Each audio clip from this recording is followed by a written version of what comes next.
approaching the stage and hearing people applauding, standing right here before you started talking, didn't you have this feeling that there is you and there is them? This is a nice feeling. A little bit nervous.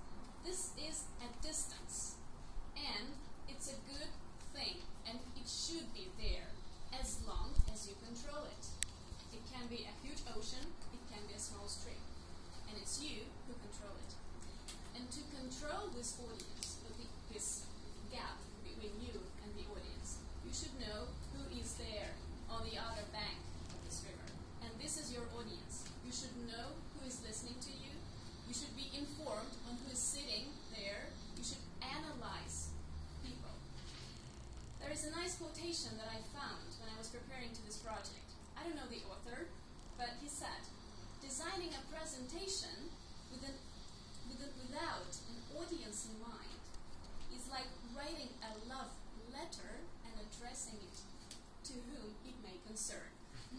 So, let us please consider the audience not someone abstract, but someone with interests, soul, thoughts, and opinions. And this is the idea of my today's presentation, to teach you why, what, and how.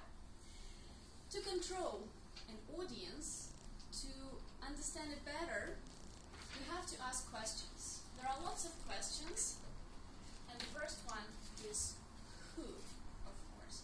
You should know who you would be speaking to. Many speakers agree that the audience is diverse, but there are, of course, some peculiar features that are in common of the group. And there are 6 of them.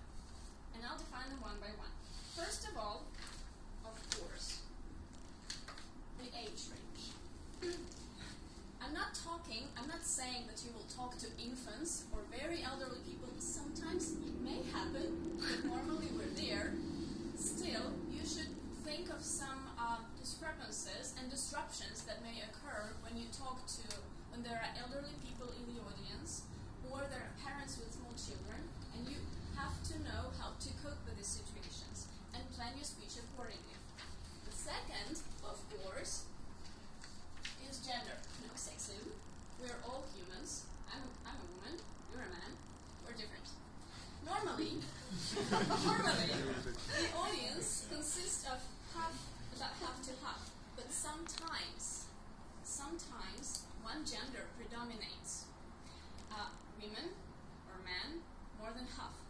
And when you have such an audience, you should plan your speech and your language accordingly. Have you heard about women's logic and men's logic? Emotions, you should consider all this information and these facts when you comprise your speech and getting ready to answer the questions that may arise. The second thing, the third thing, is occupation and economic status. You can talk before college students, before school pupils, before teachers, professors, plant workers. They all have some occupation in common. And when you deal with such, let's say, narrow audience, and you should know about that, you can use different examples, different stories, share something that you might find in common with them, and use jargon. It's good when you're in line with the audience, and sometimes if you don't think about this factor, jargon may do some really bad things to you, and people can find you a little arrogant. The fourth thing is educational background. Probably the majority of people in this room have higher education, but it's not 100% people in this world. Education level is a bit different, and when you're speaking, for example, to a group of professors in the university or to a group of plant workers in some factory, your message is different, your language is different, and the topics is really important. You can never, I wouldn't advise you to talk about donations to WWF fund in front of some plant workers because they apparently might not have the level of education and different economical status. So when you know who will be sitting there with the level and degree of education and economical status and occupation level, plan your topics accordingly. The fifth thing, I don't really like it, but it was in the manual. Political orientation. We don't speak about politics here in Toastmasters normally, but it exists. People speak on political topics. And sometimes some audiences are really firm in their positions, and some are like, okay, I don't mind. Just in case your speech consists of touches slightly upon some political subjects, please be aware of political orientation of the audience, because today it is important. And the last thing about who is leisure activities. We're all people, we have hobbies, we have some fun, and some people travel to countries for wine tourism, some people have other activities, fishing, playing cards, baseball, and sports. So, if you're talking to fishermen, probably visiting bars in Moscow would be a good topic. As well as if you're talking to professors, don't speak about probably some crazy traveling, because people are different and you should know, at least you should try to find out what they like doing in their free time. Okay, we have covered from who thing. Now the second question you should ask yourself, preparing to talk in front of the audience, is where and when. It is also important because you should know the venue. It's a part of your preparation. You should know what it looks like.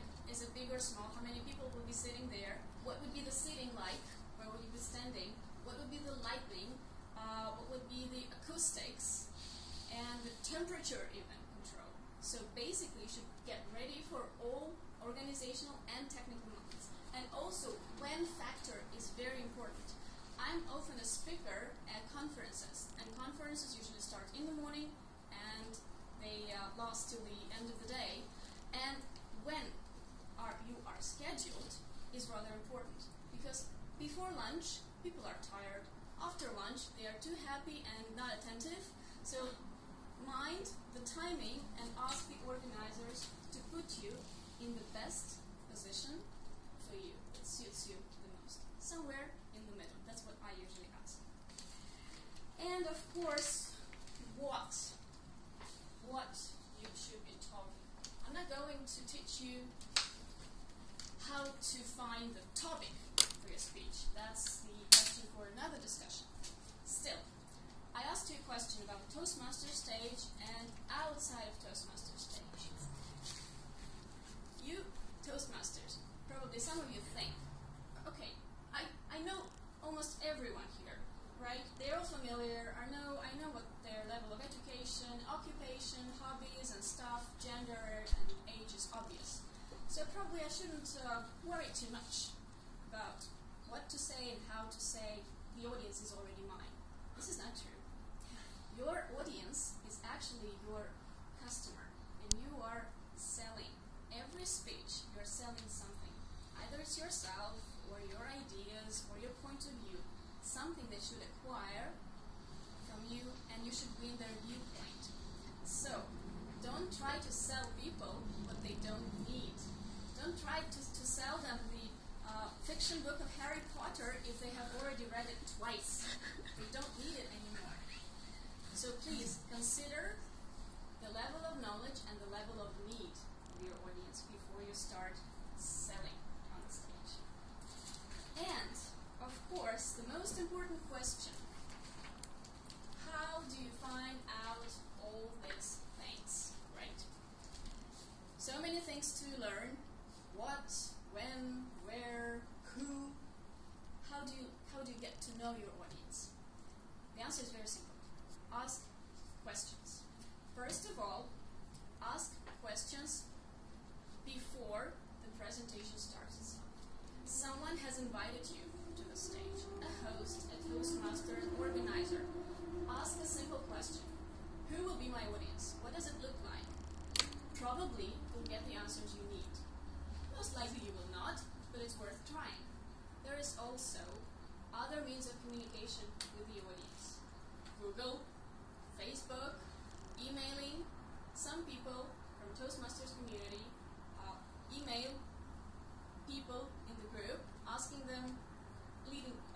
some surveys, asking them their opinion on one or another subject.